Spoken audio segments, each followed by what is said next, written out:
He made the world dance to Despacito, but Luis Fonsi is a romantic at heart. As we can hear in his new album, Ley De Gravedad, Gravity's Law. Yes. Why is it called Gravity's Law? That makes me think of something coming down. Yeah. That's what I usually get. Law of gravity in the sense that people think that objects fall to the ground, right? But the truth is that law of gravity is sort of similar to that sort of law of attraction, you know? And the true definition, I'm no scientist, and I kind of, don't quote me on my answer, but it has to do with the larger mass attracts the smaller mass.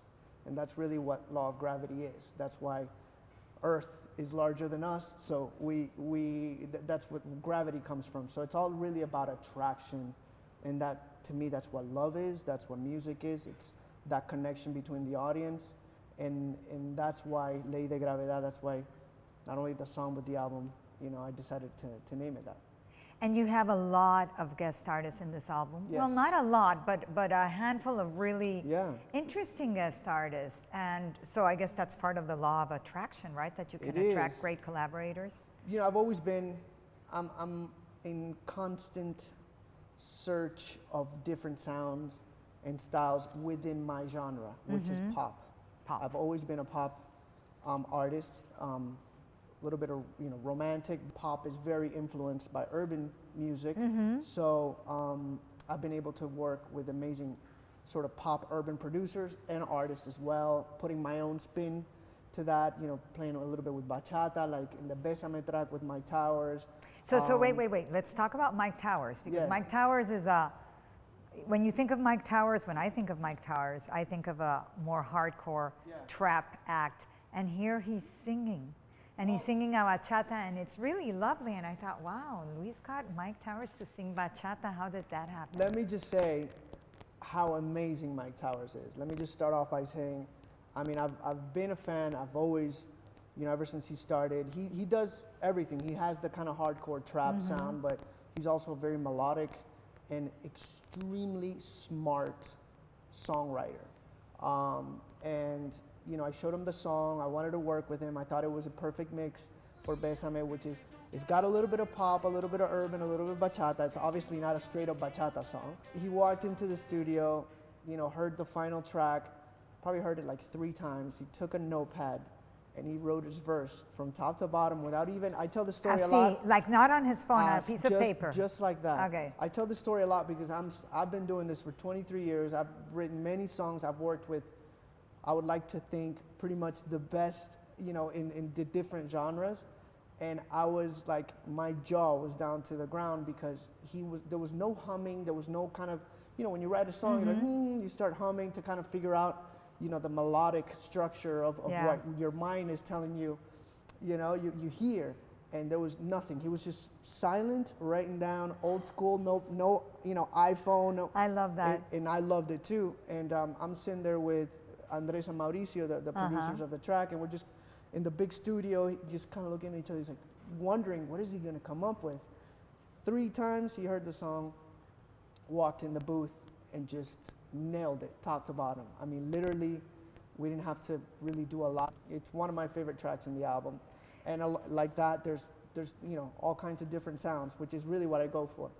You go for different sounds, but it's an album about love. Yeah. It's an album about finding love, about losing love, there's a lot of reclaiming love, but about screwing up, about everything. Screwing up and coming back. But hey, you're happily married. Yeah. You don't have to win the girl. No, I think I have the girl. No, I am happily married. I found an amazing woman. We've been married for 8 years now. I've known her for about 11, 12 years now.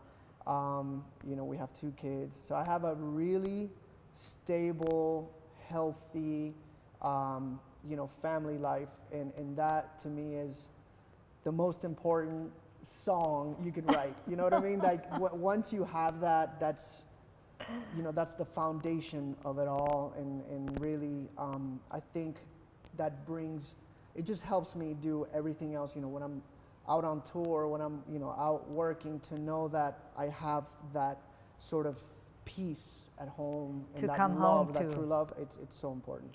So I'm blessed. Is there a song in the album that you wrote specifically for Águeda, your wife?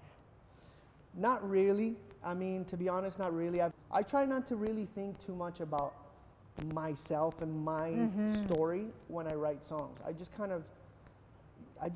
you know, sometimes it starts with a phrase. Yeah. Sometimes it starts with a word or a melodic, you know, some kind of melodic, you know, hook. And then I just let it flow. I don't really overthink it, you know. I just try to write songs that people can just connect to and that people, you know, I went through that. Yeah, that happened to me. Sometimes you write a little bit more for the sonically side of it. Yeah. You just want it to sound good, and in that space in the song, that word just sounded good, and then you build off of that. So there's no rule behind it. And we're going back in a bit to what you're saying about a song starting with a word. Yeah. But I wanna go back here to Ley De Gravedad. Like I said, it's such a romantic album, Luis. And you have songs where it's just you singing with your guitar. Then you have like these up-tempo, like reggae songs. Yeah. But they're all talking about, like I said, there's a lot of romance in the air. And so love isn't dead, huh? No. I don't know, because Not in my sometimes you case. hear what's on the charts and you're like, is everyone talking about something else? Am I the last living person in love? I try, you know, this album has 16 songs.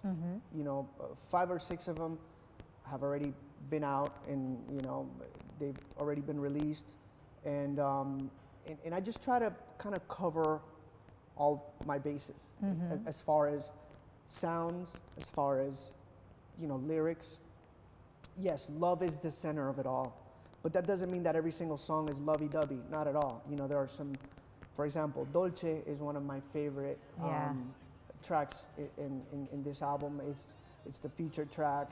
It's a super up-tempo, almost sounds like it was made by a DJ, you know what I mean? And I just love the way the song kind of came out. It's Dolce, so it's more on the sexy romantic side. It's not like I love you, you know, it's just kind of like, it's a party, sexy song. There are some songs that, you know, I needed to go back to that sort of traditional songwriter to make sure that it has those metaphors and that it's Very a song soulful. that you can, you know, Ley De Gravedad, it's a song that you can dedicate to somebody. So that, when you said love is not dead, we can't get rid of those songs. You know, we have to write those songs to be able to dedicate to somebody. You know, it can't just be all about emojis. You know, it has to, it has to be like, hey, look, check this song out. You know, I was thinking of you when I heard this song, and I am a melodic songwriter. I'm a singer. I'm not a rapper. So I want to make sure that side of myself is always sort of, you know, a part of my music, a part of the album. Love it. I have to rewind 5 years because Okay. this year, actually, now in March, I believe, is the 5-year anniversary of Despacito hitting #1 on Billboard's Hot Latin Songs chart. Despacito, quiero respirar tu cuello despacito. Deja que te diga cosas al oído. And of course, Despacito would then become #1 on the Hot 100. It made history, 16 weeks. Are you fed up with Despacito? Never. No, I mean, how could I be fed up with something that was so good to me? And, you know, a song that really changed my life and I would like to think was important for our Latin music industry. Agree. For my island, Puerto Rico, you know, so it would be very wrong of me to say I'm fed up. I love singing the song. As long as people want to hear it, you know what I'm saying? I'm gonna sing it. But you told me that Despacito came to be, you woke up one morning with the word in your head, no? Yeah, I woke up with like the main hook. Obviously, I mean, I literally still have the voice note on my phone.